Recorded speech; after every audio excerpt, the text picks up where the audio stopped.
السلام عليكم ورحمة الله وبركاته. اللهم صل وسلم وبارك على سيدنا محمد وعلى آله وصحبه أجمعين. ازيكم حبايبي، عاملين ايه؟ يا صباح الفل وصباح الورد والياسمين على أحلى ناس.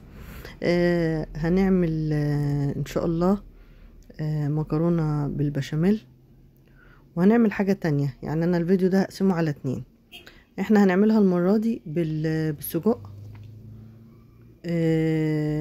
ممكن انا عملتها قبل كده معاكم باللحمه المفرومه، المره دي بالسجق.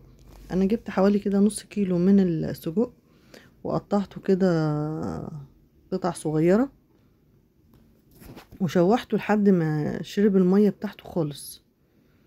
وبعد كده نزلت عليه ببصلتين كبار ضربهم في الكبه خشن مع قرنين فلفل رومي كده. ولما دبلت البصلة مع السجق كده هنزل عليها بطماطم مضروبة في الخلاط بس خشنة، يعني فيها قطع طماطم كده. انت هتسيبيها على النار لما تتسبك خالص وتبقى تقيلة كده زي ما انتوا شايفينها. هنحط عليها بقى بهارات ملح وفلفل اسود وكمون وكزبرة ومعلقة سكر عشان الايه تعادل الحموضة بتاعت السكر.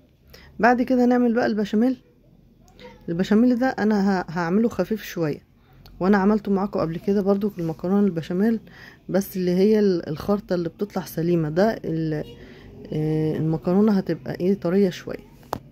حطيت حوالي 3 معالق كبار من السمنه كده، ونزلت عليهم بحوالي 4 معالق من الدقيق، ومعلقه اللهم صل على النبي،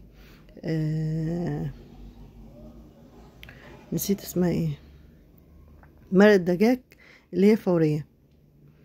ونزلت كده بكوبايه كبيره من اللبن، وعليها بكوبايه كبيره من الميه، ونزلت عليها كده ب3 قطع من الجبنه المثلثات، لو عندك موتزاريلا ماشي او شيدر المتاح عندك.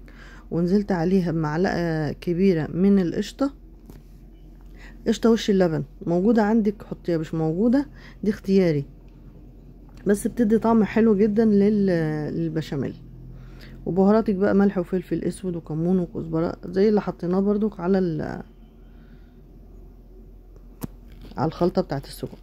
هنحط كمية كده من البشاميل على المكرونة ونقلبها، ونحط نص المكرونة ونحط الحشوة بقى في النص. ممكن تعملي رق واحد بس من المكرونة وتحط الحشوة من فوق وعليه البشاميل. انا المرة اللي فاتت عملتها كده برق واحد بس من المكرونة.